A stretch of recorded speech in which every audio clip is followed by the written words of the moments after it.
मोर जड़े छोट सब्सक्राइबर से मत केबेठारु कहिचंती तांको पई चिल्ली मंचूरियन रेसिपी आनिबा को किंतु मो काम वशतः तांको पई आनी पारि नथिली। चलंतु आज मु नहीं आसे तांको पई एई रेसिपीटी। बोध हुए तांको रेसिपी न आसीथिबारु से मो पर रागी थिबे। हौ छाड़ंतु, आग नुह कि पछ नुहे, रेसिपी तो शेयर कली ना, आ राग छाड़ंतु, रेसिपीटी देखि नियंतु।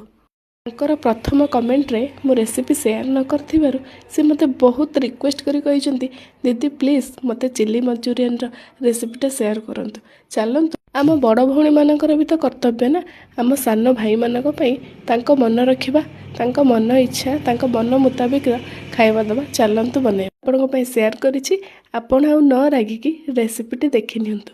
मु जानिछि आपण बहुत छोट किंतु तापरे भी आपण राग अभिमान थाई पारे, से मु आपण आज रेसिपीटी शेयर करिछि। चलंतु बनैबा चिल्ली मंचूरियन।